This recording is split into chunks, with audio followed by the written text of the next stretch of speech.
7 in the world are represented today in our 4th edition of the school conference. The previous 3 were held in a brick and mortar environment. This one is slightly different. But I will particularly mention our last year's conference, which was the 3rd one, and it was held at a very, very interesting place. And that place was the magnificent, sprawling campus of the Google's office in Delhi, NCR. We discussed about technology, we discussed about how we integrate it, but I can tell you in all my honesty that none of the participants and organizers ever had a clue that by the time we come to our 4th edition on 13th April 2020, we will be hanging out and we will be zooming around in teams, T with capital letters. So that is the context. Friends, we are now suddenly into radically new age of learning.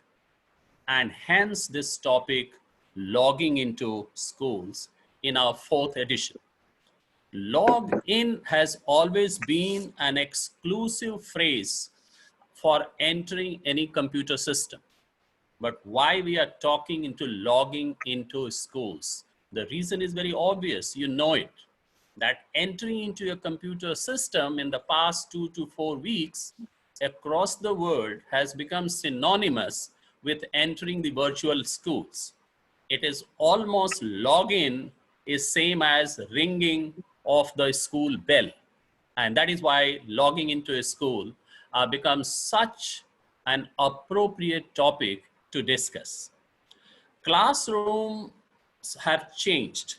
The whiteboards of huge size in the classrooms have shifted to the screens of the individuals, and the whiteboards are resizing themselves to fit into the screen size of a smartphone or any other device. Teachers are not shouting anymore to shut the children. They are simply unmuting themselves if the need arises.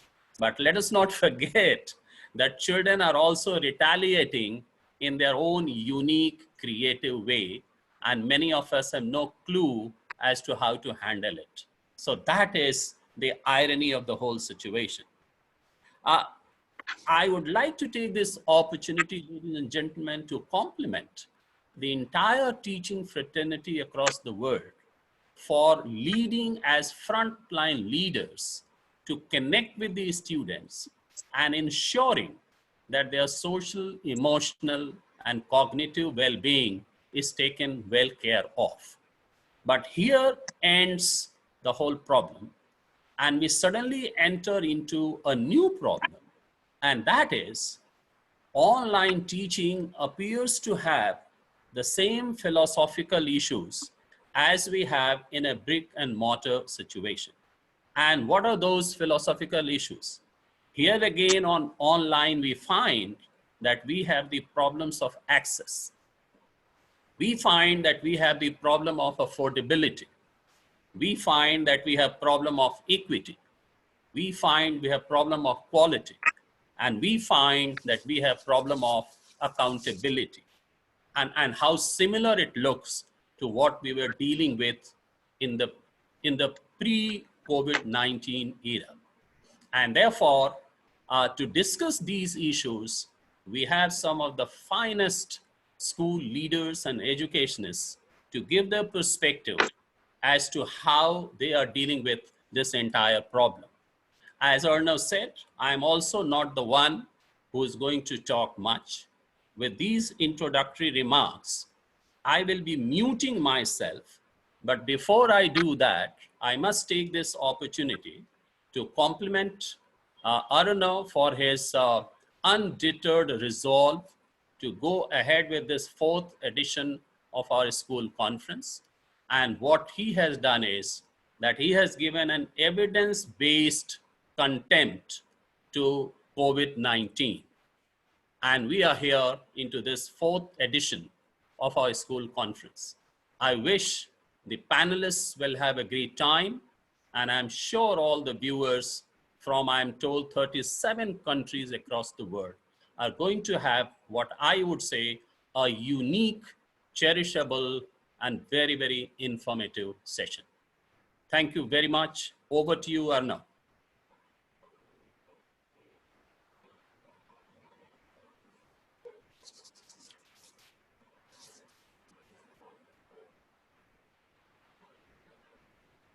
Thank you very much for speaking to us, sir, and also setting this context today.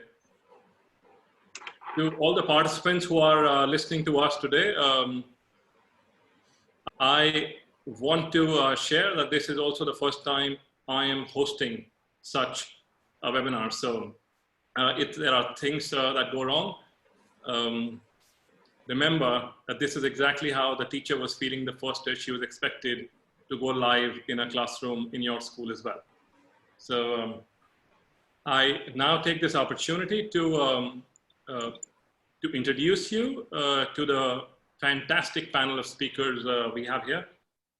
We have Lisa joining us. We can't see Lisa just yet. I think she shut her, or we can. So Lisa's joining us. She's the head of school at St. Anne's School of Annapolis in the US. She would be speaking to us first on her experiences. We then have Matthew Pierce, who's the rector of the Glasgow Academy in UK. He'll be speaking to us after Lisa. We then also have Dr. Mary. She's the principal of Ghana International School in Ghana. She'll be our third speaker today. And this is actually the first time they're getting to know in the order in which they will be speaking as well. So, and then we would have Susan speaking to us from India. She's the head teacher of Nehru World School, which will be followed by John. John is the co-director of Bilingual European School in Italy. John is our senior in COVID-19 world. He started school for his students the earliest in the lockdown era, who would then be followed by Adam. Adam would be speaking to us specifically from an elementary perspective. Adam is the head of elementary at Australian International School in Singapore. And in the end, we would have Alan, who's the principal of the Knox School in Australia, who would also be sharing with us possibly where are we going from times and how and if will this change education forever for even what we would call the offline schools. So without further ado, I would want to invite Lisa. Lisa, there is a surprise that I have for you. There is this one non-tech thing that I'm sitting here with. That's my kitchen timer. Every time, every time a speaker comes up, I'm going to set a 7-minute alarm. I will not control it. So hopefully you'd finish before the 7 minutes. To my participants on the panel, there is a Q&A button. If there is a burning question that comes up as the speakers are speaking, feel free to type the question in the Q&A part. We will not be able to pick up questions from the chat screen because it's just the logistics of that don't allow us to do that. So please put in your question in the Q&A. There are people who have joined us on Facebook Live as well.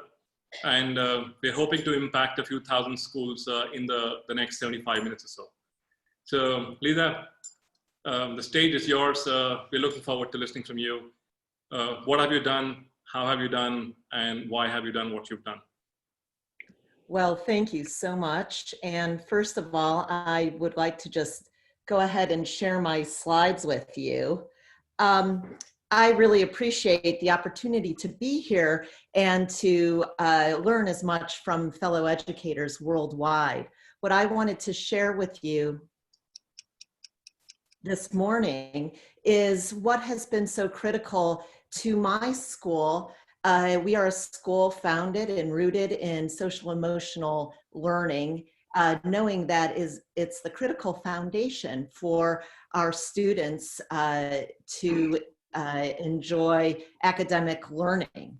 Without children feeling safe, feeling a sense of belonging and feeling connected to one another, we feel that they will not succeed academically in the ways they otherwise could have. And so we have been thinking since this journey began more than 4 weeks ago for us about how to accomplish this in a digital environment. We believe that moderate stress in life is a healthy thing, but in times like this, high stress, negative emotions can certainly overtake. Anxiety and panic make it so hard to think carefully and clearly. It leaves our students in fight or flight mode and not learning mode. What we are focused on is certainly We're not able not. to see your screen. Sorry to bother you in the middle, but we're not able to see your screen. Oh, you're not able to see my screen? Okay, let me see if I can work this. I think that perhaps, can you see it now? Yeah, I can, yeah. Okay, is that working now? I apologize.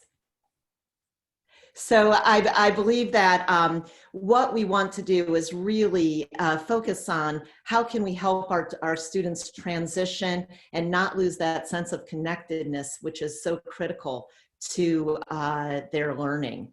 As we look at this, what we've discussed is what is the emotional state of our children and where do we have to begin from? I think it's important to understand that this is not, to recognize that this is not school as usual, of course, for our students. I know in working with both teachers and parents, folks have referred to the type of learning we're doing as homeschooling. It's not homeschooling. We have tried to reframe this for first understanding and for the well-being of our students to understand that this is crisis online learning.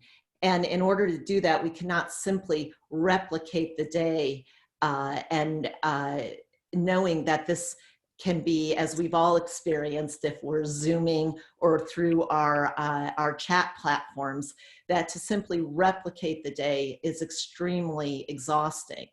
At the same time, we have worked very hard to think about those routines and habits that are critical in providing a sense of safety and well-being.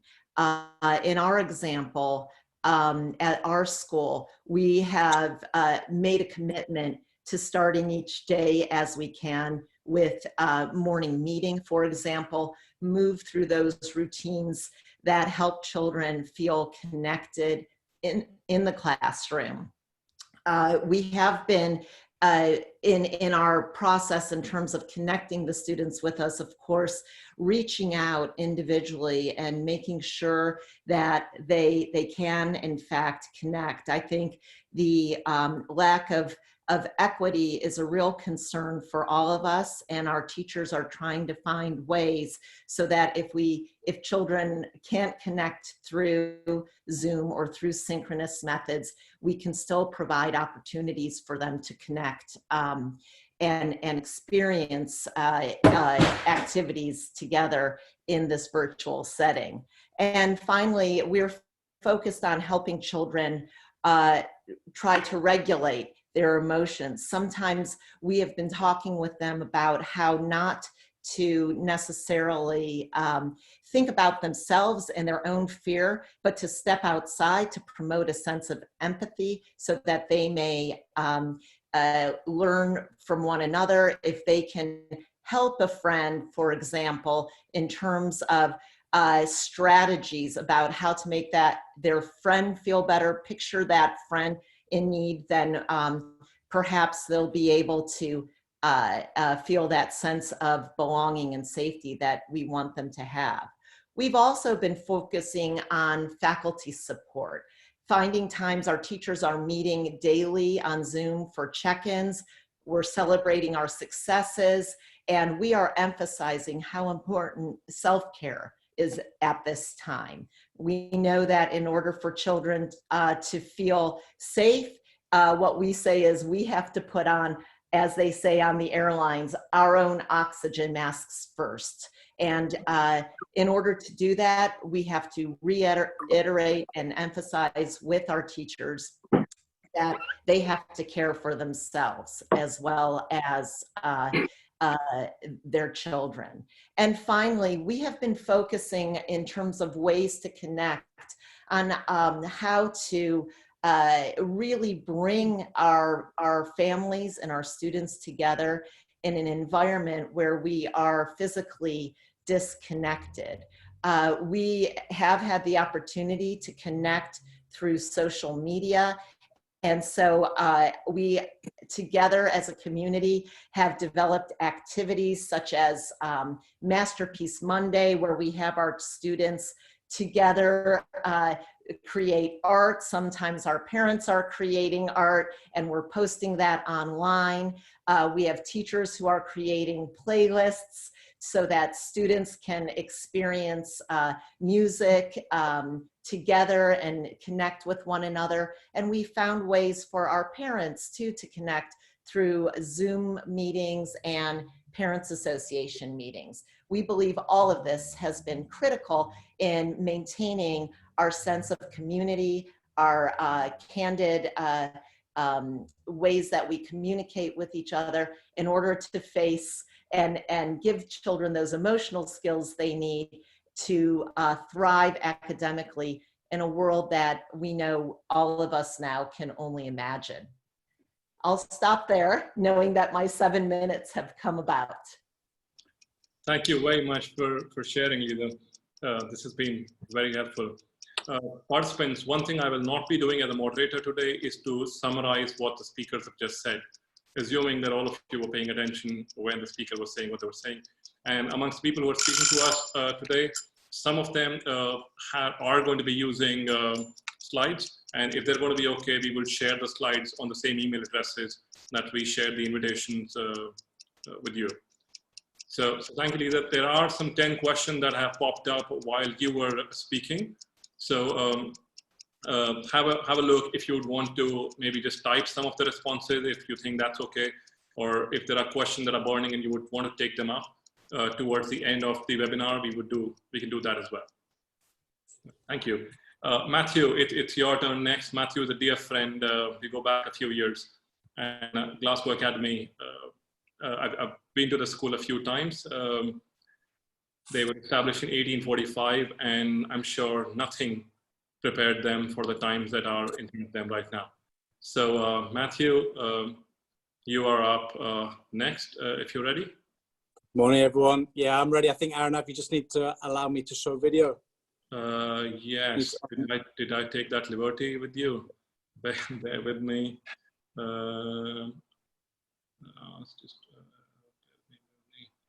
Just ask to start video. Yes, I'm asking you to, yes. Yeah. Okay.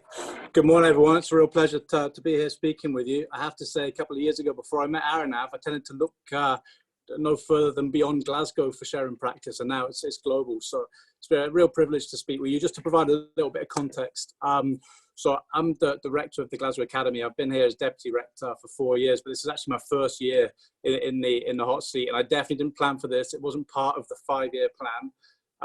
The school is long established. 1845 was when the school started. We're in the West End of Glasgow. We've got 3 sites with over 1,500 children and almost 200 staff. We're an independent school, which has been great in terms of giving us the autonomy to basically handle this as we feel best for our school community. Obviously, as a fee-paying school as well, there are also some economic issues that we have to take into account as well. In the UK, we're in our 4th week of lockdown. This started for us online learning on the 23rd of March. It's probably 2 weeks prior to the closure that we really started thinking that school closure could become a reality. I'm just going to share with you on screen what I initially shared with my heads of department. It's fairly rudimentary, and I think that's the point. It's amazing how things have evolved so quickly. I hope you can all see that. basically, we were planning for something, we just didn't know what it was going to look like. As you can perhaps see, if you look at the two different sides to this, yeah, we were planning for something where you had staff and pupils at home not really fit enough to be able to engage in learning, or were you looking at a situation where people were at home avidly ready to learn, teachers able to deliver that. In those 2 weeks that we initially made this plan, we had kind of diminishing attendance as people became concerned about coming into school. We actually had 3 days where we had a split with not enough staff in school to be able to deliver the normal curriculum, and really just delivering an online curriculum to those that were able to come into school. On the 20th of March, we had a kind of bombshell from the government that there would be no school for the next few weeks and months. There would be no exams as well this year. But we were going to be asked to provide key worker provision, which really means those are frontline medics. So we have still got some children coming into the school, about 30 of them, and senior leaders and professional support staff are providing that. It feels as though we kind of went from a standing start, really. We were fortunate enough that all of the pupils are used to having their own iPads and bringing those into school. But we were across 3 different platforms in terms of our digital strategy.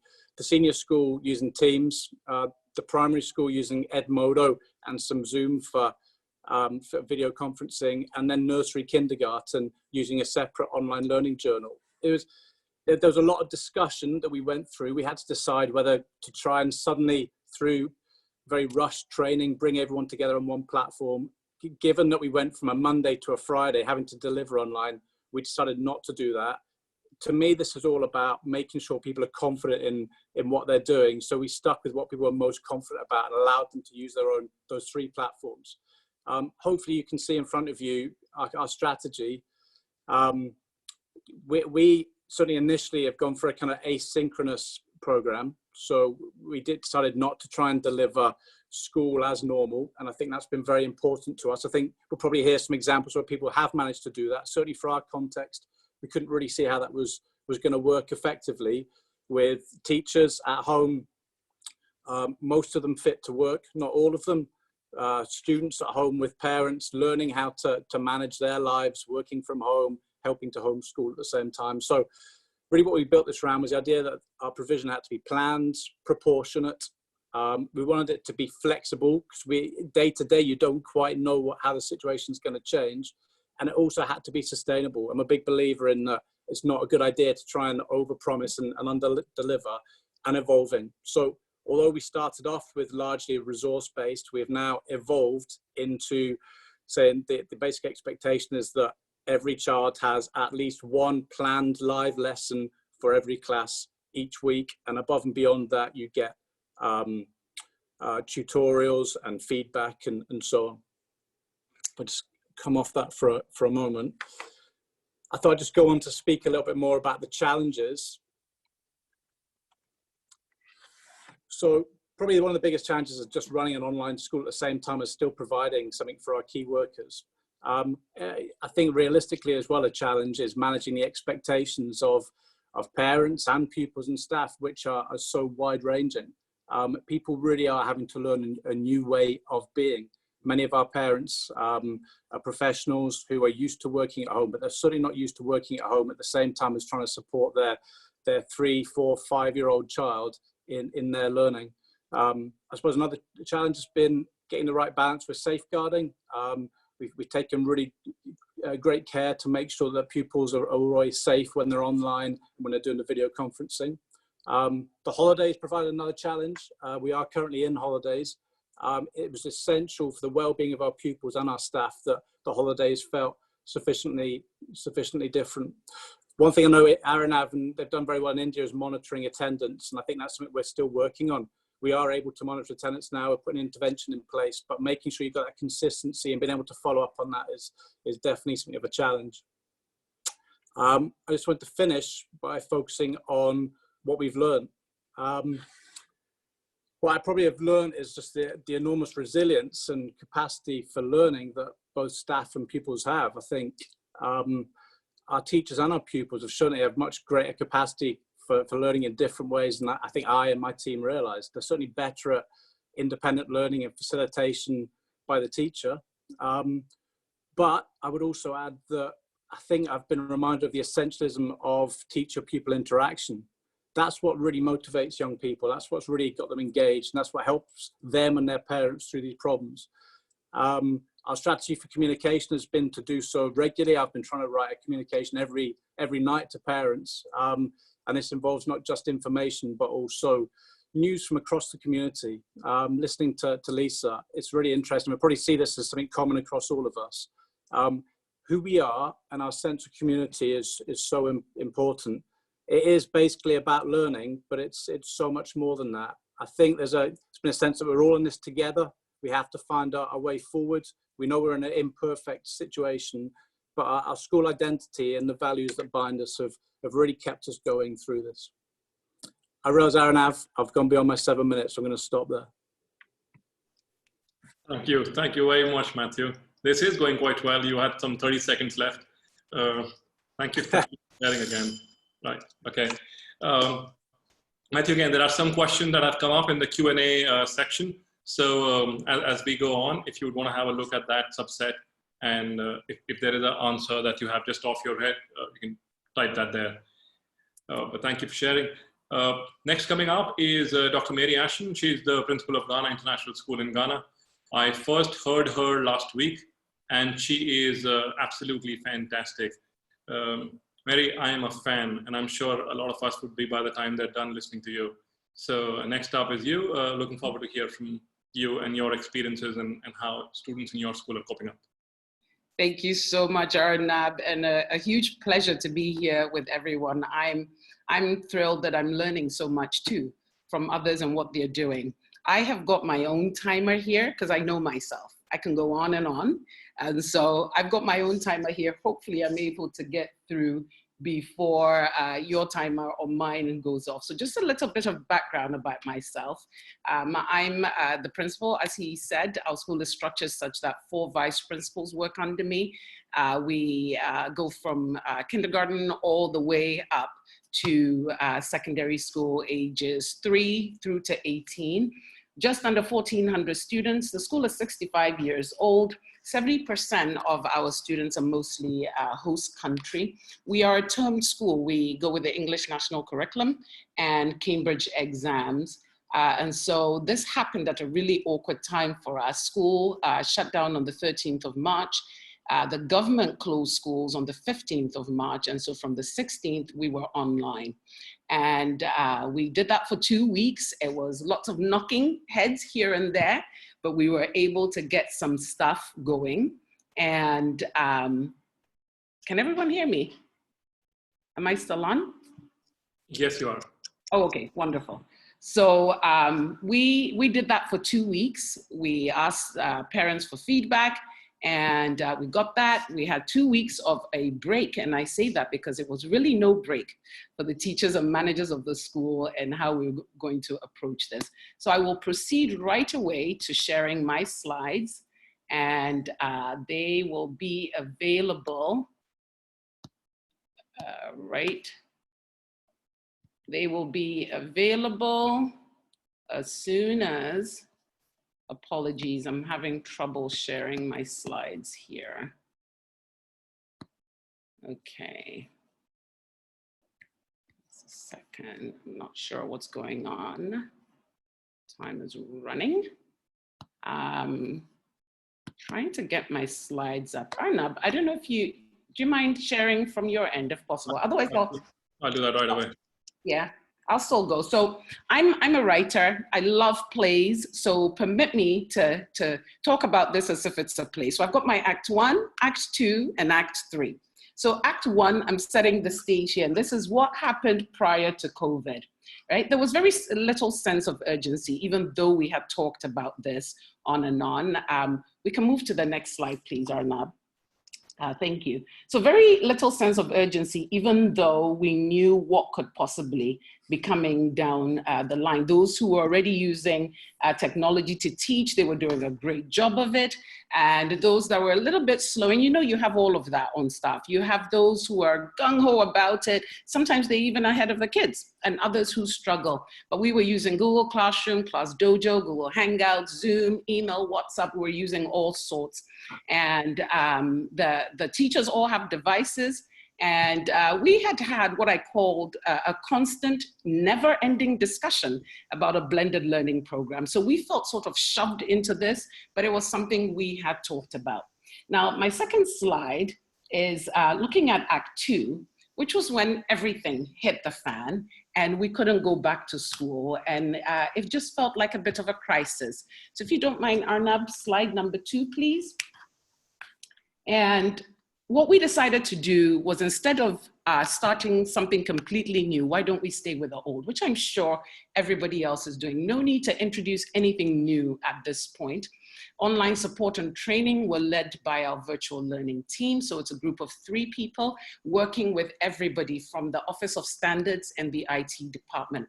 We use surveys to receive feedback from students, from teachers and parents. We had to consider the cost of data. Our teachers, how are we going to get them to stay online when they can't afford to have that much data the whole day? The cost of devices for multi-student families, this was a huge concern. One of the previous speakers had mentioned that as well. What do you do in a family when you've got 2, 3, 4 children? And this is assuming that the children are all on a sort of synchronous learning pattern, and we didn't want that to happen. So lots of collaboration between the sections and finding out, what do you expect from the children when they are online? Connectivity issues galore. I am talking to you from Ghana. The last webinar I was on with Arnab last week, in the middle of my presentation, my connectivity just dropped, and I'm in the capital city of Accra, all right? And so this was happening consistently, sometimes electricity fluctuations. I had one wonderful teacher before lockdown was instituted, one teacher who was teaching, and then about 10 minutes into the lesson, his connectivity just went. He tried and tried and tried, nothing happened. He got in his car and drove all the way to school. He got there 5 minutes before the lesson ended. Children had given up. Some of them had left, but the few who were there, he came in panting. He says, I'm here. Okay, where were we?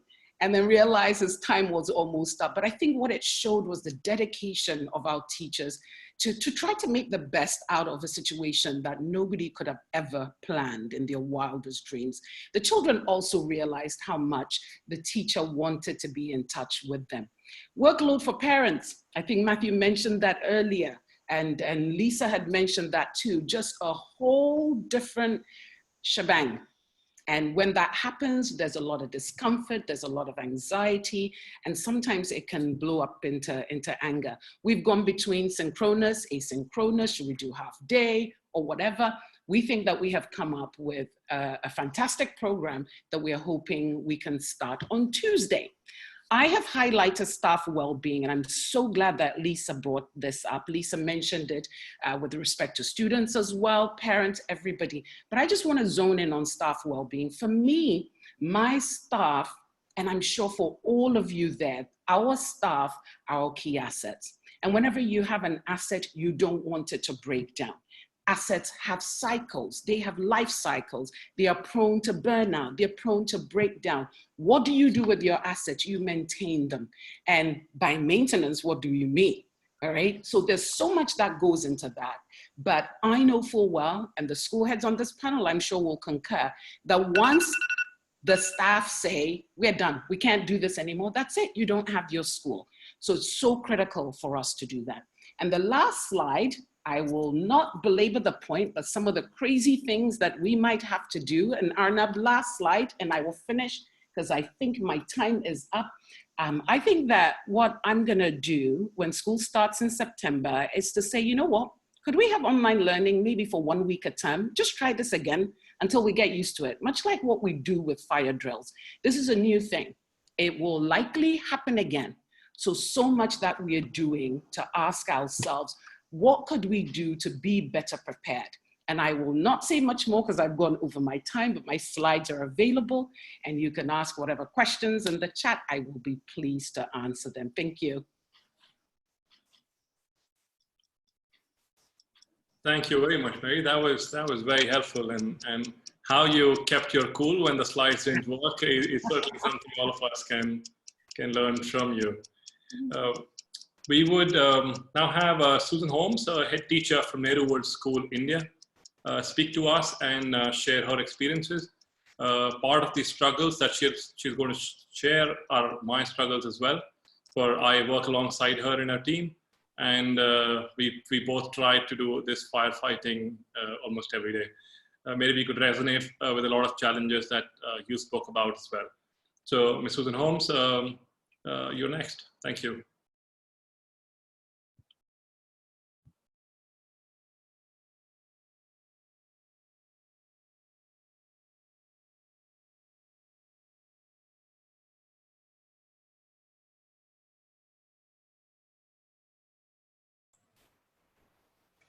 Good evening to you all and a very warm welcome from India. It's a pleasure to be here.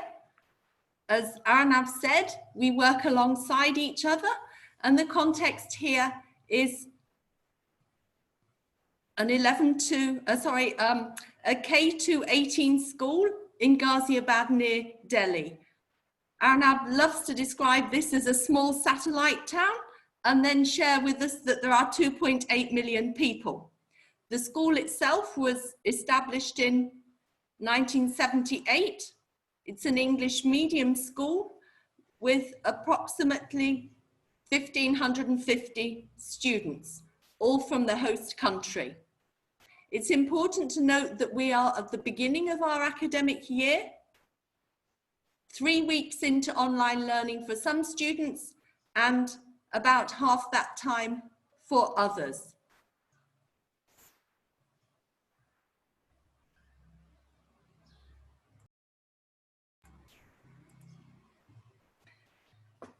Matthew mentioned attendance, and that's what I would like to talk about. And you can see there in front of you some of our attendance data. As you can see, there has essentially been a steady increase in the number of students attending, and that we have been able to keep that level of attendance high. The satisfaction has remained high from our parents and students. So what did we do? Why did we do it? And how did we achieve this? And I'm going to talk a little bit about that, keeping in mind what does our context need. And I will start by sharing with you how we worked with our parents and students.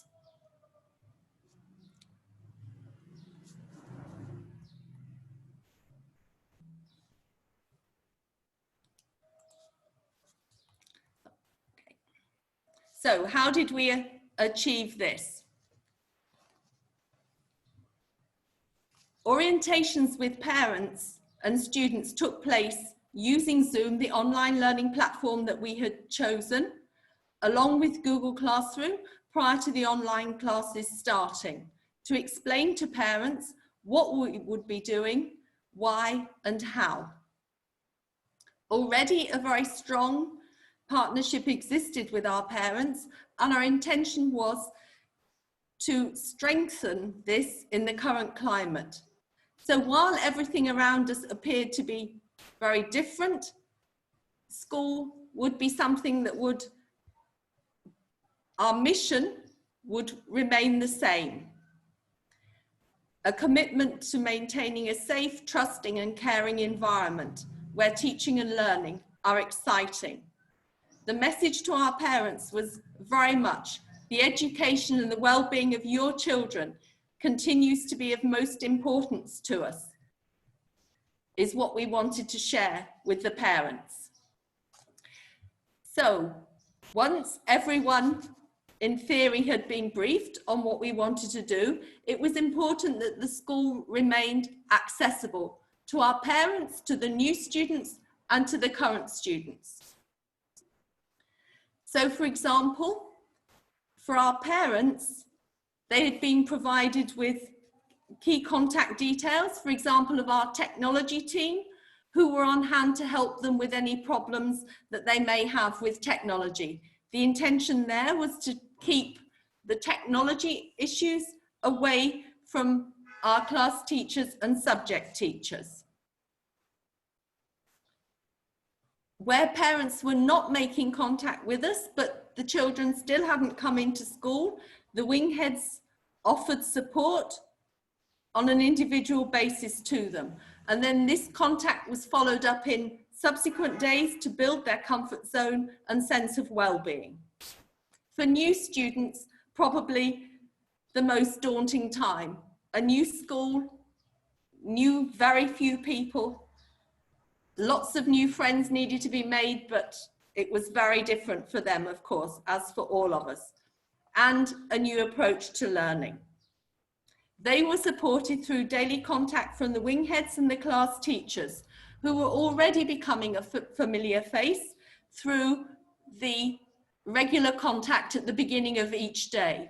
One thing that we do throughout the school, the class teacher is also a particular class's subject teacher. So they have contact with their children on a daily basis, and that's really helping us. Furthermore, at the end of the day, a courtesy call to them to check on well-being. For our current students, while there were many of them already in school and in the online learning environment, a small number were not. And it was important to reach out and engage them. Maybe they were facing the same challenges as when they were in school, or maybe there were new ones that the COVID-19 crisis had caused for them. So the link with the school has proved for some of our children an invaluable piece of stability in their lives through regular daily contact with the wing head or their class teacher. My next point, that we felt it was really important to create, it says different models for different wings. So in terms of timetable model, an approach to how we're going to do what we were going to do, different sections of the school, what we shared, what we developed for them was different.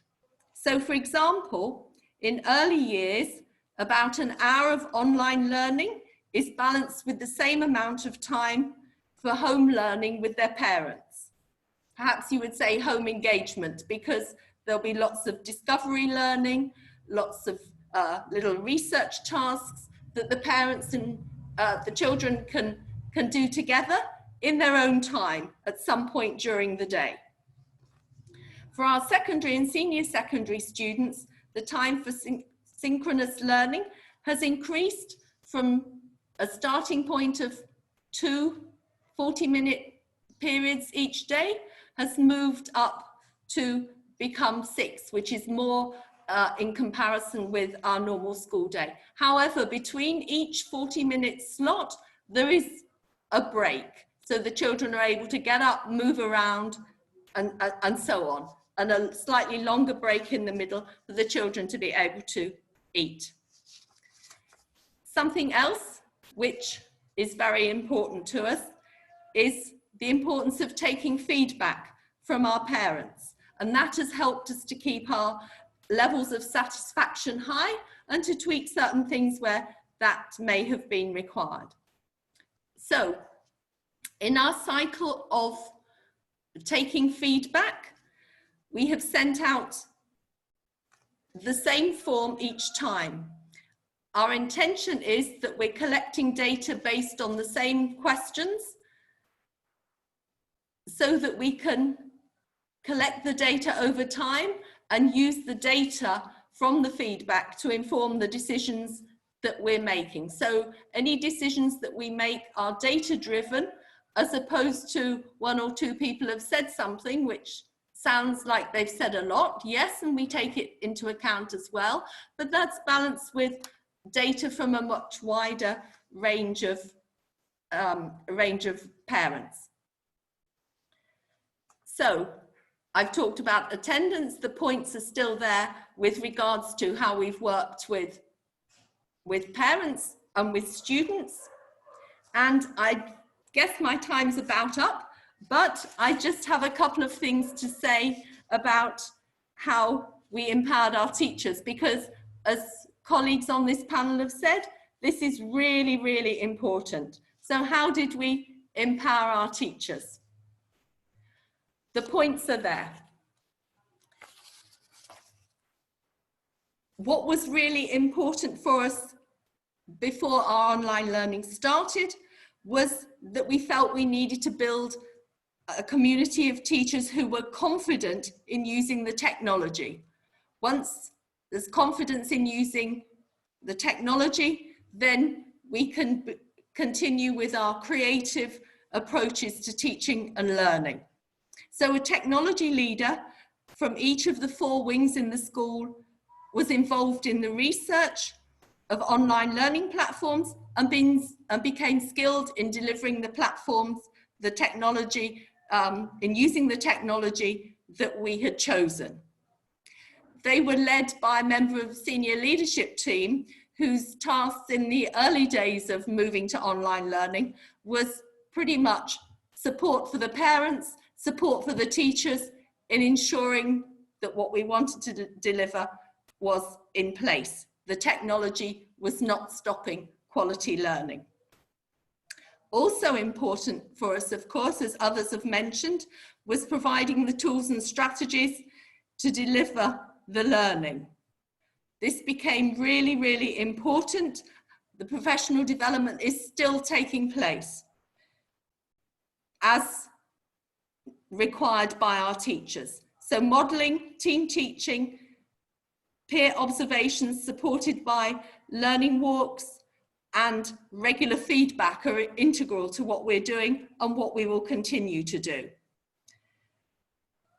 It's already been mentioned as well, a real sense of we're all in this together. We are a community of learners. Our job descriptions have suddenly changed beyond recognition, but we can do this, and together everyone achieves more.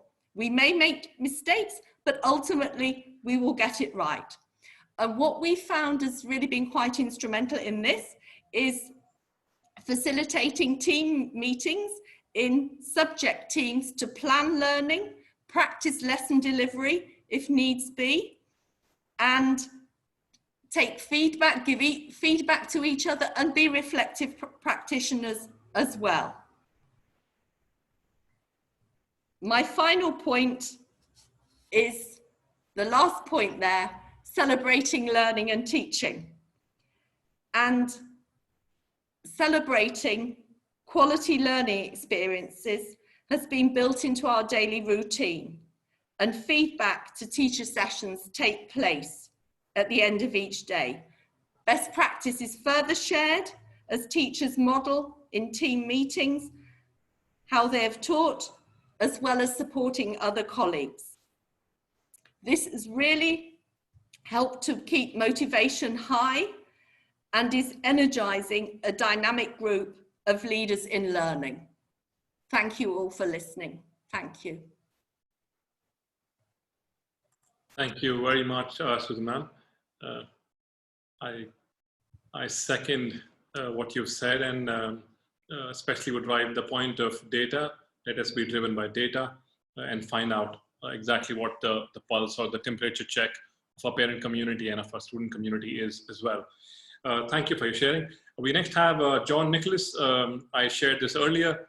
In the lockdown time, John is our senior. He's had the lockdown situation in Italy for over 6 weeks now. And they've been in session, and they've also been in breaks in the middle. So John is a co-director for Bilingual, a European school in Milan, in Italy. John, the next 7+ minutes are yours. Look forward to hearing from you. Thank you. So I'm going to just focus on one particular area today, which is on communication. So communication is vital for times when we're just normally in school, but obviously going online and with the tensions and everything going along, communication is vital. So today we're going to talk about the principles that we adhered to, the strategies we used, and the things that went well and the things that didn't go so well. So before I do that, I just want to explain our school slightly. We are in Milan. We are 7 weeks into online school, and it's been a very interesting journey, as it has been for all schools. We are a bilingual school, so most of our families are Italian, and we teach 50% of the time in Italian, 50% of the time in English. We have a school, the British American Preschool, which shares the same site as us. That's a full immersion English school as well. So that helps the students prepare. So what we have is a mainly Italian clientele, and they have a strong identity within the school already. So we are a very family-orientated school. So the principles that we looked at was clarity is the first thing. So clarity of information, making sure that there is no ambiguity. In times of stress and all the elements that are causing the dynamics within the wider community, things have to be clear. We also need to make sure it's simple as well. So simplicity of our communication channels. It's no good having people try and look around various different places for communication. It needs to be found in a central place. So we made sure that there was some sort of centrality there as well. We also had that focus on well-being, making sure that with all our messages, we had the well-being of all the stakeholders in mind as well for that. And finally, around trust, we've got to make sure that the information is trusted. The co-director, the Italian co-director I shared the director of the school with, is a specialist in fake news. He's written articles, he's lectured on the importance of challenging fake news. So he's been really strong in terms of making sure that the information that's shared is very, very clear and factual. He's also well connected with the Italian government and the Italian education department. So he knows the stuff that can be shared. Also, the way that society is now, the place that people go to for information and for that sense of community are schools mainly. So again, people are looking to us for that trustworthy information. So those are the principles. The other thing that we had a really interesting balancing act with is that tension between having clear, efficient messages, but also having that caring, warm sense as well. If you're too clear and efficient in your messages, you can come across as too cold. But if you come across as too caring, too sharing, the message could get lost as well. It could get a bit woolly. So we have to really dance around a lot of the time, making sure that we have both of those things in kind of a clear tension. So that's the communication principles. Also, in terms of the strategies we use, we basically wanted to use what was there already. So we have an educational leadership team within the school. We meet twice a day, in the morning to plan, in the evening to reflect on what's gone on during the day. And part of the things that we do there is we craft the messages that we send to the community. So we share them centrally, and then we work on them to make sure that they are just right for us. We also monitor the feedback we get back from there as well. We have a weekly faculty meeting. We also use our team facilitators, which are year level leaders, working with our education leadership team to give communication that way to our teachers and to our parents. We have a weekly parent rep meeting. So parent reps meet once a week, and they then share the messages back with the whole school community. And that's the case for sharing messages to them, but also receiving feedback from them as well. Our school board are quite interesting. They drop into our meetings on kind of for 5 or 10 minutes, just to share information, but then to leave us alone as well. So they've given us a lot of freedom, which is really, really welcome as well. And finally, we still use our Facebook, Instagram, LinkedIn. We've done some stuff on television, podcasts, workshops for other schools, so that we can share the good practice outwardly as well, which is a sense of pride for the community. So that's the strategies. I just want to talk briefly about the things that have gone well and the things that haven't. I'm going to start with the things that haven't gone well so that I can finish on a positive as well. So the first thing that we stumbled on was the loudest voices, giving the loudest voices too much attention. So what we've had is we've had people very passionate, very strong in their opinions, and sometimes we've been swayed by them, when actually, if we were to listen to the whole school community, I think we find that the message isn't the same. So we've had to learn sometimes to give voice to those people who are quieter.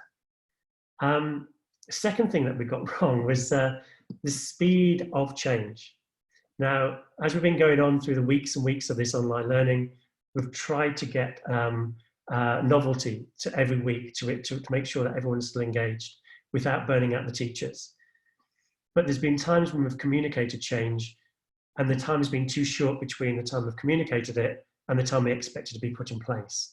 So we've actually had to turn around on a couple of occasions and go, sorry, we've been too fast, we're getting carried away here, we need to step back a little bit.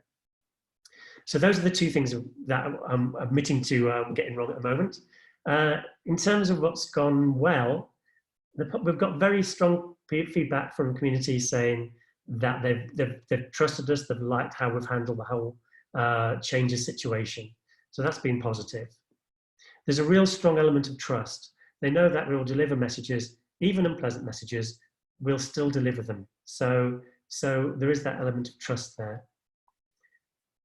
The thing that I'm really happy about is the fact that the ethos and the pedagogy that we believe in our school is still being delivered online. And that integrity of our educational philosophy is something that we've kept because our communications have been so clear and thinking about philosophy the whole time. And the last thing is that sense of journeying together, the whole school community, stakeholders and leadership working together to ensure that we are all on the same page going forward. And I think that no matter what happens next, whether we're online again for another 8 weeks, if it ends up being that way, or whether we start integrating some of our students back to school, or whether it's going to be, months and months of starting back and then something happening, then going back online again. We know that with the communication that we're doing at the moment, everyone feels they're on the journey together and we can deal with it all. So that's the communication journey for us. So thanks for listening. Thank you very much, John. Hope this ends sooner than a lot of people are predicting. Let's hope so. Yeah. There are questions already specifically on early years and how do we connect with kids of the younger age. And I'm happy to share that Adam plans to specifically take that up. Adam Patterson is the head of elementary school at Australia International School in Singapore. And before his work in Singapore, he's worked with a similar group in Hong Kong as well.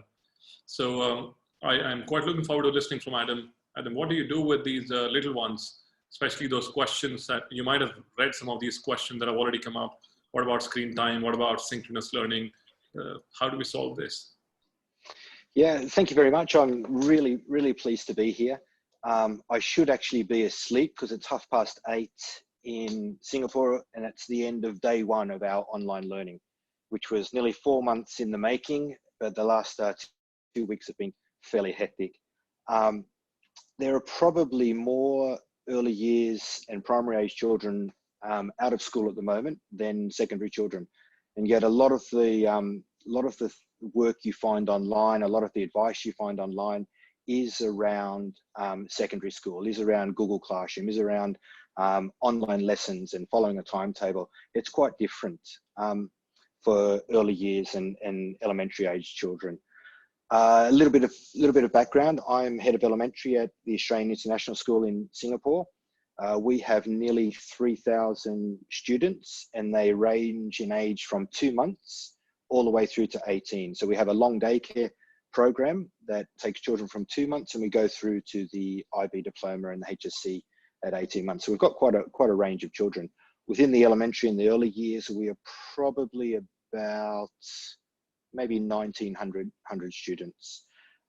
We're fortunate, we're part of a larger education group called Cognita. They have 70 schools around the world. And in times of crisis like this, we've been able to learn from all our sister schools, and especially our schools in Hong Kong. We did start to have a look at a possibility of having to go online around January because of what had happened in Hong Kong.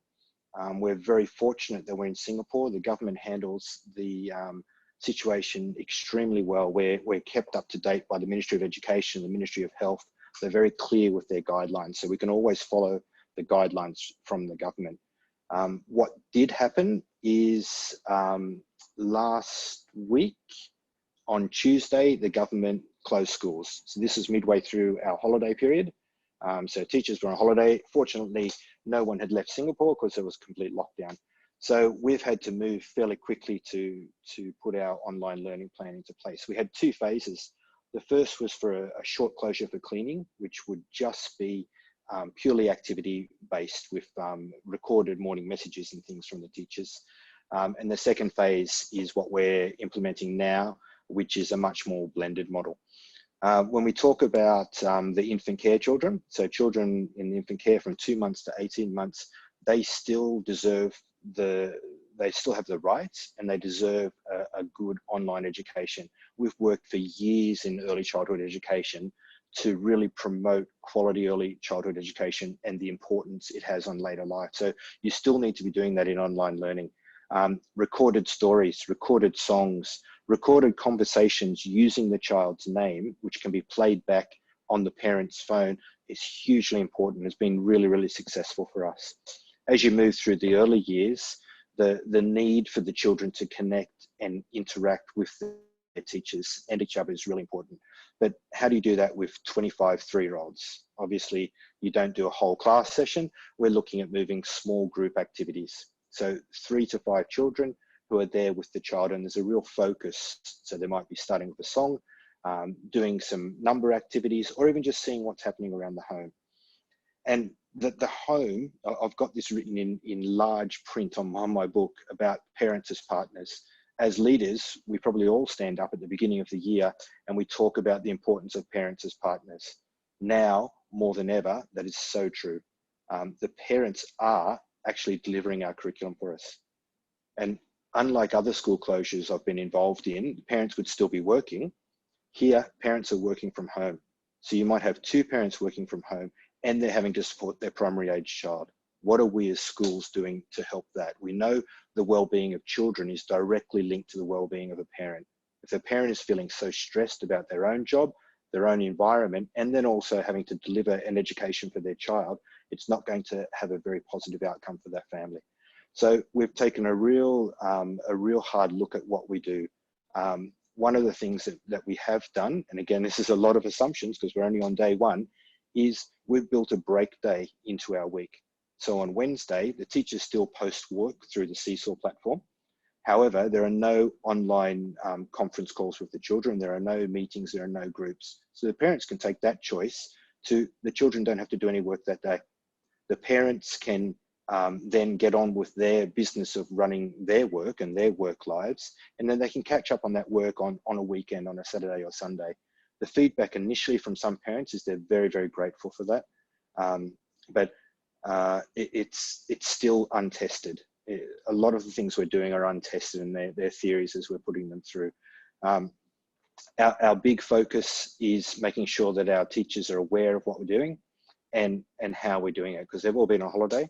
So we've been frantically online calls using Google Meet, and then delivering these messages through Seesaw and through Story Park, which is another online platform we use in the early years.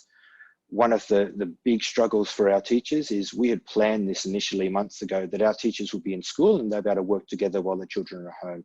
Singapore has very strict circuit breaker laws, lockdown laws. So everyone is working from home. So you have a teacher at home with their 3 children, and they're delivering an online education to 25 other children. So there has to be a real focus on the well-being of our staff, not just in lip service, and not just in telling them to log on to different sites to help them. We have to really focus on how are we going to maintain our teachers' sanity in this environment where parents are already feeling stressed, so they're reaching out to teachers. One thing we've done is the regular check-in, is having our teams, because our class teams, I think I'm running out of time very soon, are up to 10 form entry. So having those teams connected and almost making small schools within a school. So it is a challenge. We don't have the answers for anything yet. We are basing everything we've done on authentic learning. So we made the conscious decision to think about authentic learning as opposed to trying to replicate the physical classroom and the physical timetable. So the amount of time our children get face-to-face with the teacher is less than if they're in a physical school, but it's more authentic and it's more intense because it's small and it's a small group and it's targeted, and it links them through to the work that they'll be doing at home, either independently or with their parents. So finally, just before I go off, I was reading through the Q&A, and Vijay asked a question very early on about, is this the death of traditional education? Are we going to move to online learning now because everyone's having to do it? And I think that's a big categorically no. What we are finding is that all the talk over the years about moving to education to online learning, so people could work from anywhere, children can work from home, it didn't take into account the importance of the connections and the relationships, especially in early years and primary age children. And look, my daughter is in year 9 as well, for secondary children as well. The need for that interaction and that relationship in the education process, I think, is one of the big points or big highlights coming out of this whole situation. Again, we as educators know it, but I think the wider world is realizing just how important the teachers are. Thank you very much. Thank you very much for sharing that, Adam, especially from the early years perspective. And I do agree with you. This is not the death of offline schooling. For we're not just here for content, we're here for caregiving as well. And maybe we've reached a time where teachers who use technologies more effectively would perhaps find themselves slightly more comfortable than teachers who don't, or who are still hesitating on taking this up. We have Alan coming up next. Alan is the principal of the Knox School in Australia.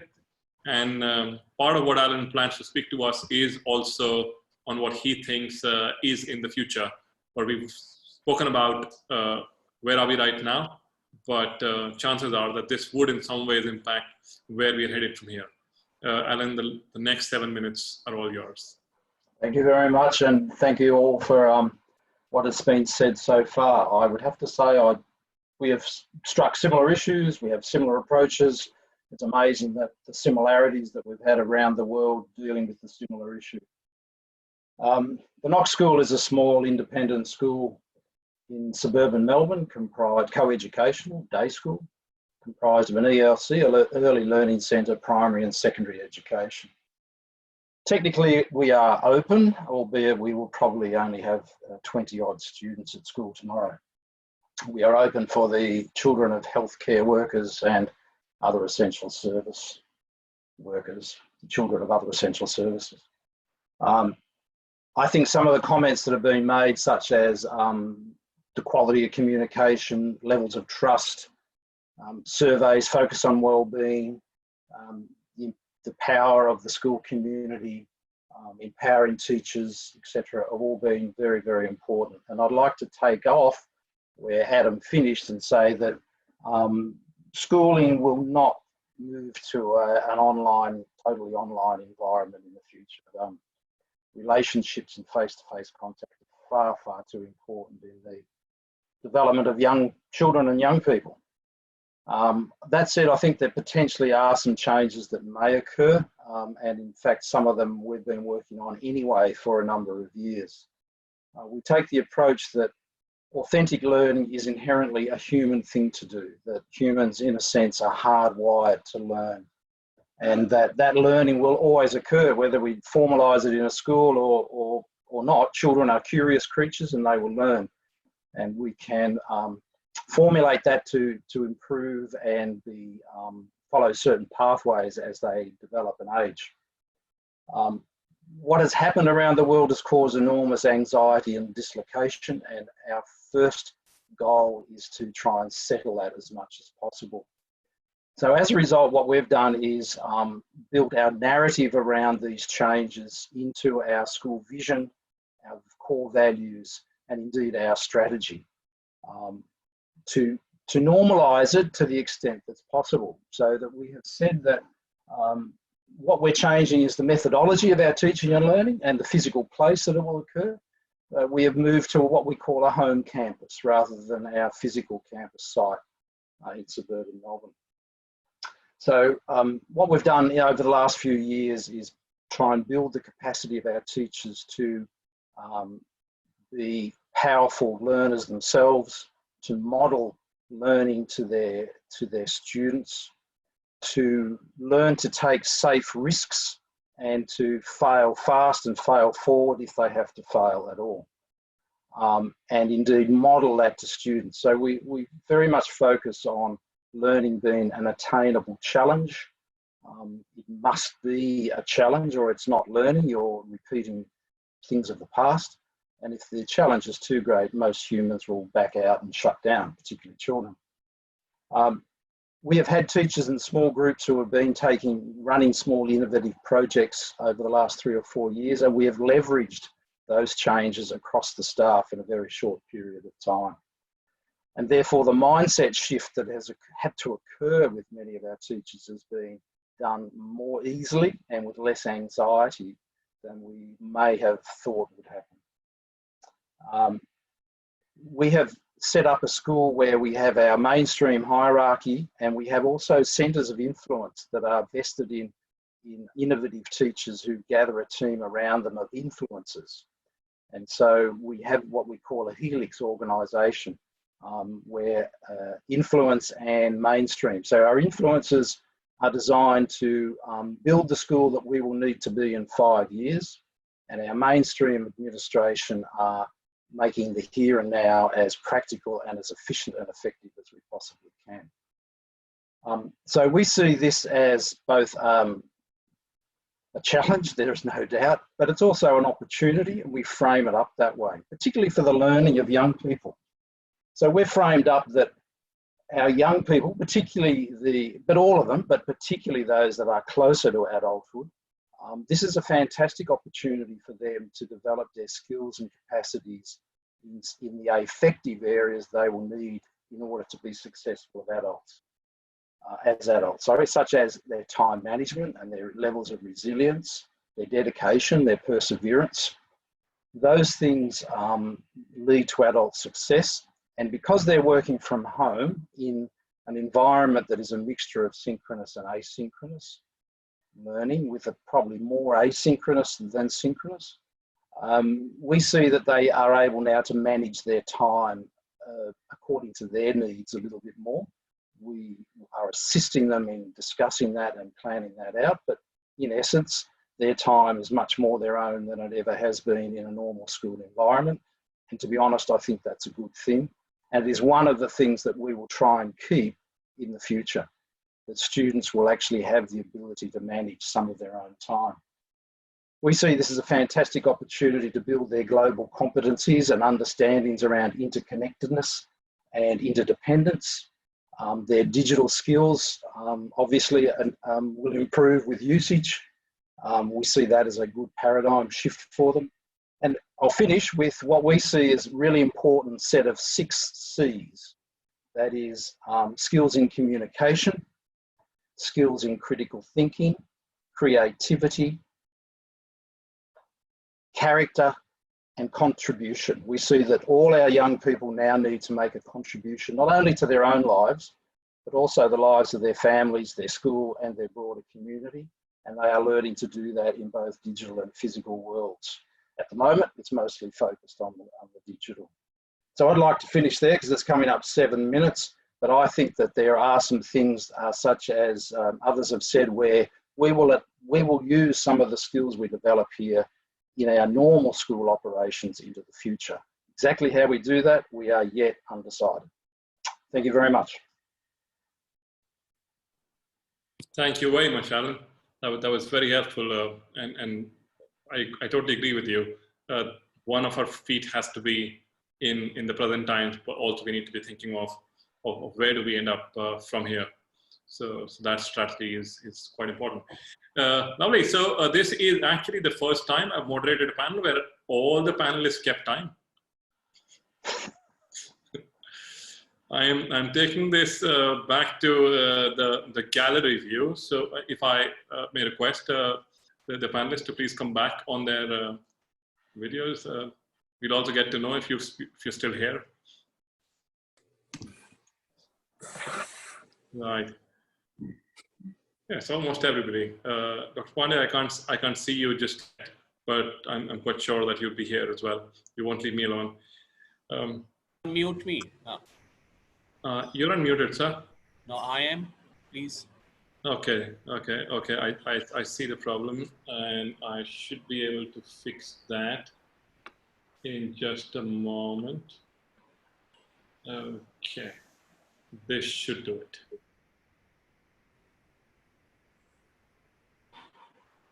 Yeah, that's fine. Thank you. Right. So first of all, thank you very much for your thoughts, and it was so interesting for me to hear how we are trying to solve the same problem, but the manner in which we are solving it, the philosophical thought and the actual manner in which we are solving it is different for all of us, which I believe would be for across the world because of the resources we have and what our vision statement for the school is as well. So if it's okay for you and if everybody can stay on for another 15-20 minutes, can we field some questions? Arnab? Yes, sir. I just wanted to compliment and congratulate all the panelists. They have brought so much of diversity in their presentations from across the world that for the viewers of India particularly, I'm sure for the entire world, but for India, they have on one platform answered a whole lot of questions, you see. So if somebody has listened to them for the last 50 minutes carefully, I think a whole lot of, the answer directory is available. Having said that, I want to particularly mention about our friend John Nicholas from Italy. I want to compliment him once again. And the point that he made, that communication, trust, resilience has taken them through without compromising the ethos, pedagogy, and integrity that goes with teaching and learning. I think it's a profound statement, and my claps for him. Thank you. Appreciate that. Thank you very much, sir. Thank you. I want to start the question answer session with you, actually, sir. There is a question. It was actually, I think, amongst the first question to be asked, which was, what should be the best method of assessment if this continues? Now, this question would actually come from a class teacher, from a school head, or actually the head of an education board as well. How do you advance students? Would you have anything to say to that? So is that question to me, Arna? Yes, sir. Yeah, of course. You see, we had to change our whole definition of assessment, and we have to move from assessment for giving grades to assessment for exercising grace. So grace has to come before grades, and love has to come before lessons. That is what we have to begin with. And this is the best time we have been talking about for the past 2 years, our differentiative methods of learning. And now that we have already come in some kind of differentiation in pedagogy, I think differentiation in assessment will also come automatically. So please ask the children to make presentations, ask them to make videos of 30 seconds, 40 seconds, ask them to log and document their actions of kindness and actions that they are taking now, and all those should become part of the repertory of new assessment mechanism. Thank you for that response, sir. I have next question from Mr. Naga Prasad Tumala. I know him, he's writing this from Hyderabad. And his question is, I don't know if any of us actually has an answer for this, but he's saying, if one or more in the student's family got contracted with COVID-19, how is that going to impact the student's learning? And how is that impacting the peers' learning? Does anybody here have an experience where any of their students or their families contracted the virus? And would you have a first-hand information or experience to share? I think Nicholas should answer that question, John Nicholas. If not in his school, at least in Italy, something like that should have happened. I mean, so we've been very fortunate that we've had no. We've had one student that went into hospital. We weren't sure whether they had contracted the virus or not, and so there was a support system kind of in place there. We have a child study team basically that hunts down the kind of the issues, as it were, to support the students there. So the primary factor is that if any family is affected by the virus, the important thing is making sure that the care and love of the community is with that family. The education side of things can be picked up later, but the main thing is around the love and the care that we can give to the school community. I think that's my response there. Right. Can I pop in, Arnab, and just offer? Is that okay? Yes, yeah, Dr. Ashen. We haven't had any case of a student contracting it, and I don't know if a parent has either. But as you asked that question, I was thinking the last time that I felt that we had a situation that could be somewhat comparable was that a student, a 12-year-old student, passed away. And there was a real understanding that, you know what, don't even talk school right now. It's not about academics. If the whole day has to be spent assuring students, meeting in small groups, more pastoral care, that will go a much, much longer way than to insist that children should be in school. And so I think that in such instances, that's what I would fall back on. And I think Dr. Pandey mentioned it as grace before grades. And then he said another thing, love before something else. Lessons, love before lessons. Love before lessons. Thank you so much, Dr. Pandey. Love that. Kids need to feel safe. Kids need to feel that we love them. When they are in that safe space, we can teach them almost anything. And you know what? There's no rush to learning. Learning will be with us forever. All right. And so, yeah, that's what I would do. But that was the last case that brought me that close to thinking this was similar. Fine. Yeah. Thank you. Thank you, Dr. Ashen. Thank you for sharing that. Just as you were answering, there is this participant we have, Ines Randolph, who's written that we had a student who went to the hospital, not for the virus, but for the anxiety disorders due to isolation and lockdown. And supporting our young learners and their families in these times is actually a responsibility that I think eventually comes on our shoulders, and we shouldn't shy away from it. I want to take this as a basis and ask a question to Susan Holmes. There was actually a question here which the person is asking, if teachers are connecting to children, are they doing it from their own phones? And if they do, wouldn't the teachers' personal telephone numbers now be available to the students? So what's your response to first, how are they connecting with their children? And are you actually okay with the teacher's phone number to be there with the students? I would give my response. I'm absolutely fine for all parents and students of my school to have my telephone number at these times, because these are absolutely abnormal situations. Susan Holmes. We can't hear you yet because you're still muted. Thank you. To respond to that, essentially, the contact to our parents goes through the wing head, and the wing heads have phones where calls are recorded. With early years, there are 2 teachers who work with the children, and we do share the parental contact details there. But essentially across the school, the contact details of teachers are not shared. Contact would come through the school, but at this time it's with the wing heads recording what they, recording the call. Thank you for that. Thank you for that, Susan.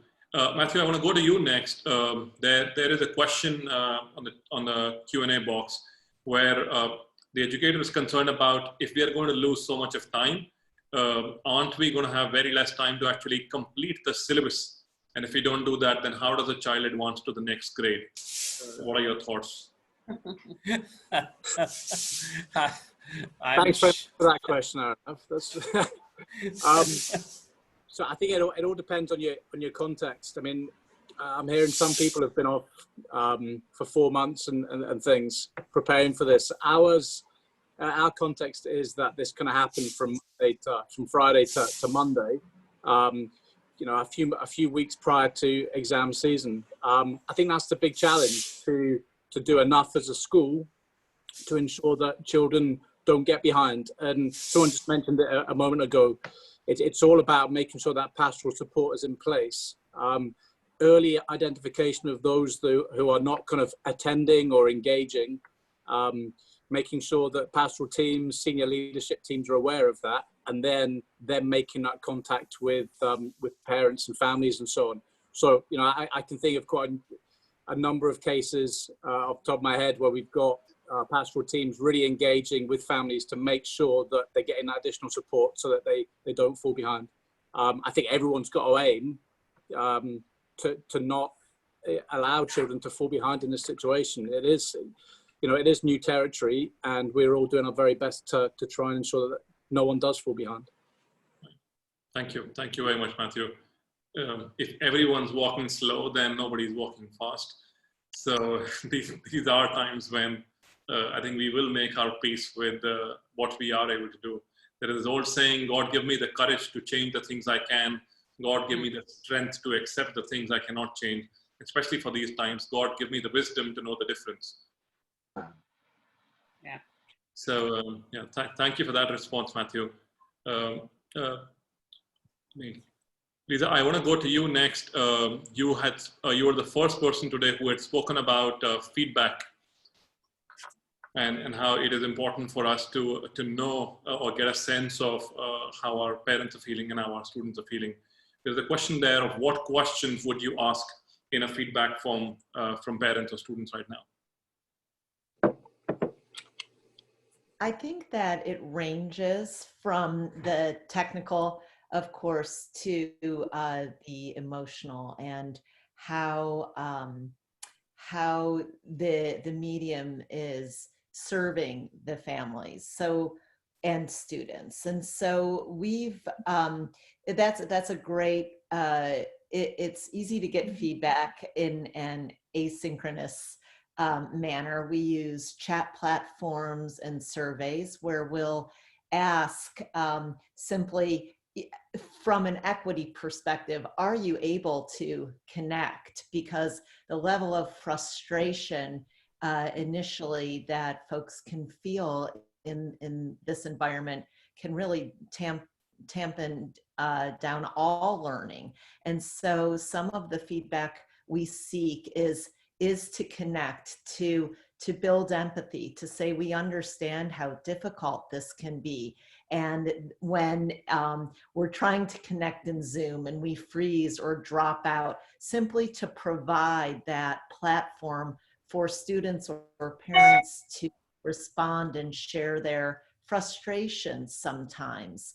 I think also we seek feedback to help guide us in terms of what is promoting connection. Is it helpful? For example, we were meeting with our teachers for 15-minute check-in sessions each day. Our leadership team was reminding our teachers that when we checked in for 15 minutes each day, those questions were then brought from them about how teaching and learning was happening to the leadership team so that we could provide support and solve maybe some problems that were pressing for them, but that they simply didn't have the time to attend to since they were trying to plan and deliver their lessons. What we learned and the feedback we got was that it was too much for our teachers to meet.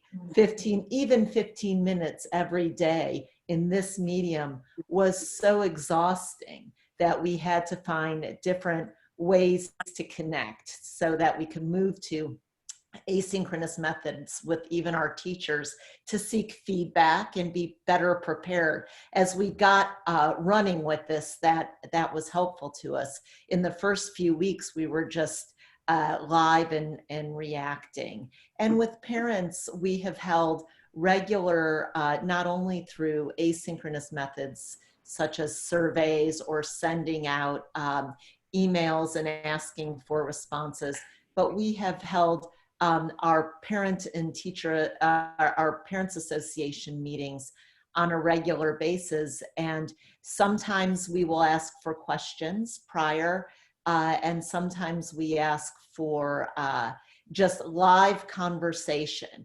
And I preface it with the fact that this is uncharted territory for all of us, and that if we can enter this in an environment of caring and empathy and trying to walk in one another's shoes, that no question, no worry or anxiety is off limits, and that we as a community, I don't in these instances attempt to have the corner on the truth, but we are all truth seeking in these environments, and we can rely on one another to support in those times we're seeking feedback from one another.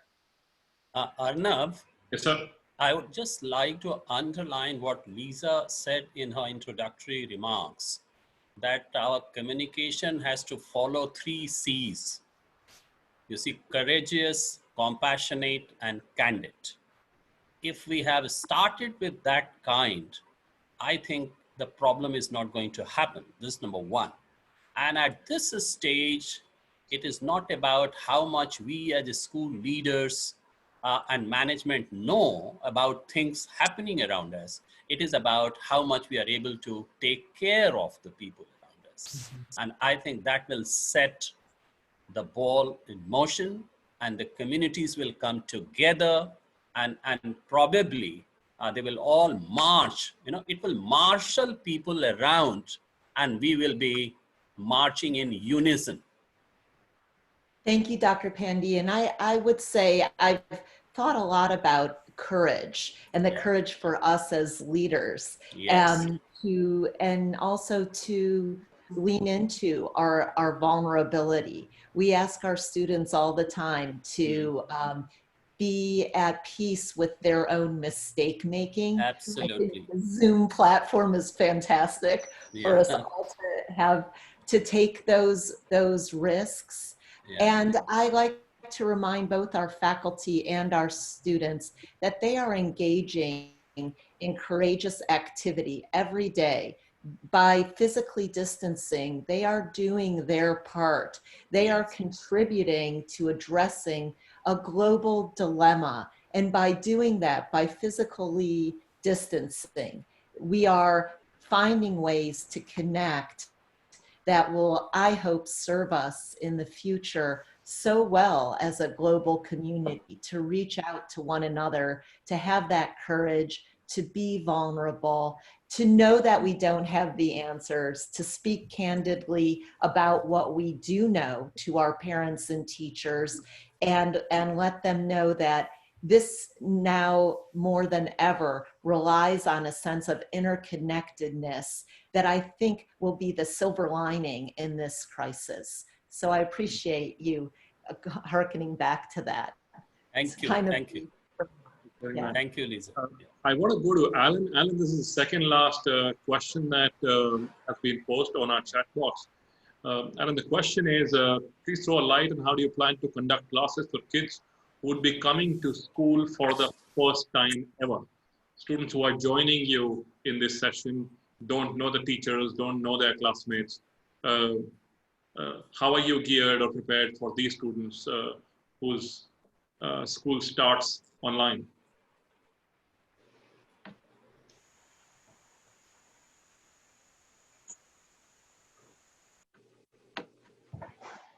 Sorry. Did I miss something? Is it for me or for Alan? Sorry, if any one of you could actually answer that. Sorry, I thought you said Adam rather than Alan. I think Adam's actually in a better position to comment. We started online learning today. We started with 30 plus new students to the school. So they're not only new students to the school, they're new students to Singapore as well.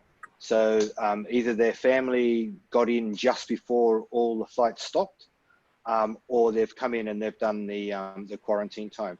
So this is really, really important to us because we spend a lot of time in schools in making sure that as soon as someone comes into your school, they feel part of the community, because the community is what drives the school. You suddenly take away the physical presence and all of us, suddenly you think, well, how do we build that community? So it's connecting and communicating early. So it's before they even arrive, it's sharing with them that, yes, it is different now, but we have everything in hand. This is your class, this is your teacher, this is your class parent representative. These are all the numbers you can get in contact with. Then when the first day starts, they're already a little bit prepared. We even go down to some extent to sending pictures, especially for the younger children, of their teachers, of their teacher assistants, so that when they come onto a video conference or a Google Meet for the first time, it's not a stranger because they are used to them. So we do small group sessions, but before you even start that small group sessions, the teacher's doing one-on-one with the child and the family, especially for the younger children. As you move through into the secondary school, it's connecting them up with other students in that class, what you would normally do the buddy system, but we're having to do it online. And whether that's through, the children will connect through their school platforms, but then they move on to, Instagram and Snapchat and all those other things. So it's still focusing that community is hugely important for a school, and not going down the path of, oh, we can't meet face to face, so there's nothing we can do. There's always a solution for everything. Thank That's you right. for sharing that. In my home, my elder daughter has been looking forward to taking the younger sister to school on the first day, and just the first day is shifting. It'll probably shift a couple of months. It has been a tad bit difficult to explain to them the concept of lockdown and why your school, which was supposed to start 15 days back, is now on a computer screen. So, yeah, and it's also that uncertainty as well. Like we're shut until the 1st of May, but if, for example, in Hong Kong, they shut for 3 weeks at the beginning of the year, and they're still shut. So it's the uncertainty for the parents and the children and the educators, and especially us as leaders who, we get the good things, but we probably get more than our share of the negative comments or the bad comments or the problems to solve from students, from parents, from teachers. And we are often so busy looking after the community. As leaders, we need to really focus and look after ourselves as well, which is where sessions like these are hugely important. So well done. Thank you. Thank you. I'll ask the question to you. So the question actually is more about your preparation. Ms. Avnita Veer has asked this question, which she says, none of the platforms like Zoom or Meet are without loopholes. How have you planned to cope up with those challenges of teaching and internet etiquette for children? Is there something that we can do, or are we sitting ducks? No, I don't think we're sitting ducks by any stretch. I think there's some very clear guidelines we can put in place. We're using mostly Microsoft Teams, and we can lock that down fairly well. And that was one of the reasons why we chose to use it. But I think the human side of that is that being very gently clear and explicit about the do's and don'ts, having the staff be on top of that and to model the appropriate etiquettes. We've published guides for parents, for students, for teachers, all of which have some similarities but are in fact quite different for different audiences, about just how they need to enter into this new space. So we're focused on things like etiquette, how to look after yourself, how to work with others where you can't have the nuance of face-to-face contact, reading body language and eyes quite as easily. And I think any Zoom conference like this is a good example of that. You can't watch people's eyes closely and pick up the subtleties. So those kinds of things we're pointing out to people. Sometimes I think it's stating the obvious, but they're little hints to help them adjust to operating as effectively as we can in a different context, remembering while technology mediate what we do, it is still inherently a human activity. Yeah, absolutely. Yeah. So just to add on to that, I think the agreements and etiquette is really important. I think we did a lot of work on that, but we've also had to follow it up with as a leadership team, we drop into our Zoom lessons, and so then there was a time with some of our students we had to remind them to turn the video on to see that they're actually paying attention. So, sending private messages to them, chasing them up that way was important. We had to, at some stages, stop the chat functions with some of our younger students because they were getting distracted. And only then, once they got used to the whole process of Zoom lessons, could we then start introducing the chat sessions to it after that. So, and on one or two occasions, we've actually had to send a little message home to parents saying, "This is what's happened today in the lesson," as you would do if it was in a school where in a building, So it's a combination. I think part of it is the modelling and the agreements, but then there's a little bit of following up as well in terms of the iron hand in velvet glove type thing. Thank you for sharing that, John. Matthew, I see your mic's unmuted. Would you want to add to that? Yeah. This is something we've been through. We've had great discussions about this, just keeping everyone safe online. I think, again, it comes down to flexibility. I think we always try and look at it from the pupil's perspective, the parents' perspective, and also the staff perspective.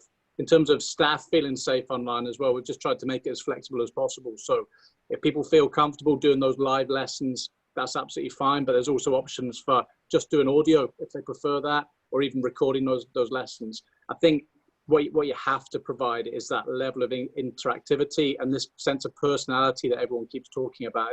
It's really good for me to hear that. That's something I felt really strongly about before I came on this platform, but I feel even more strongly about it now. It's great that everyone feels the same.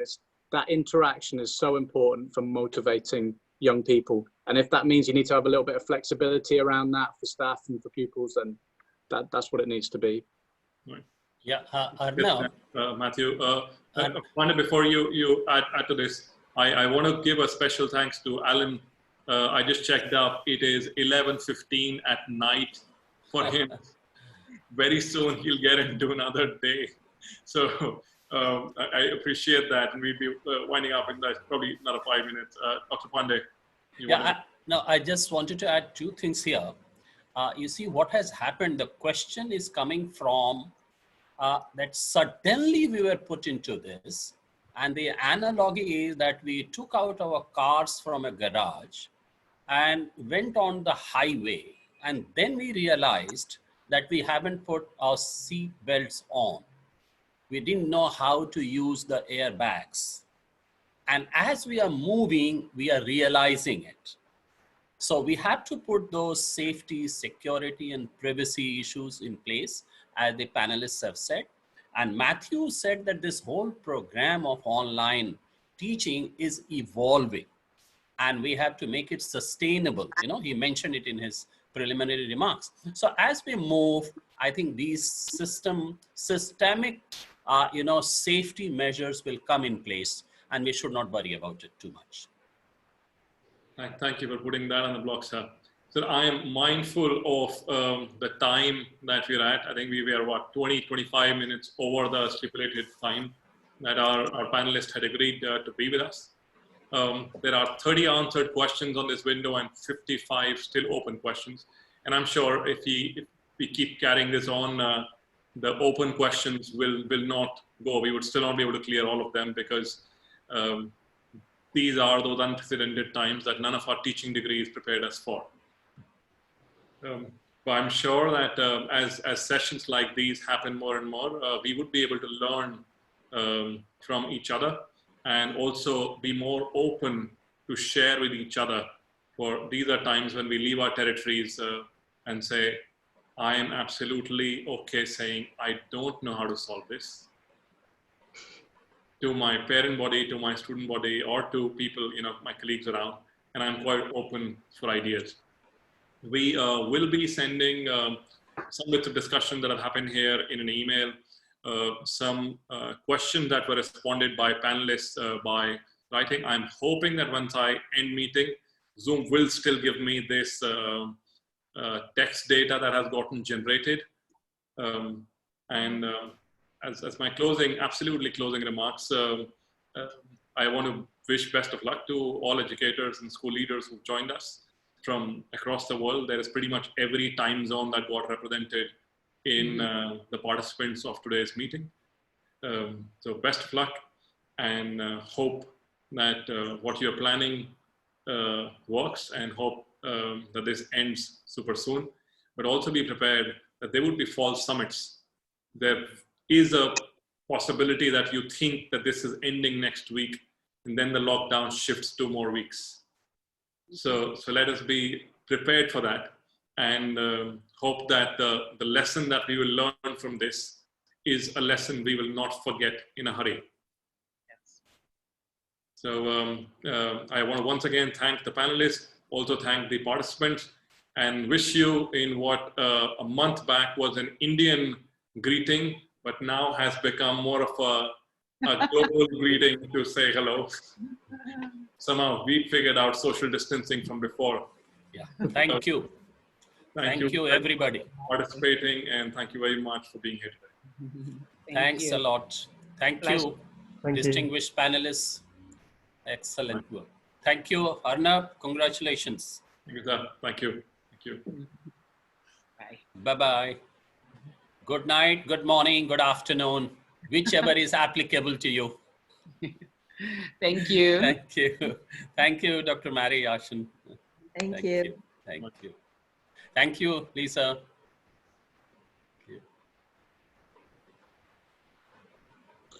Thanks, everyone. Good to speak to you. Thank you, Matthew. We'll catch up. Bye. See you Thank soon. you. Bye. Thank you all. Thanks. Bye. Bye.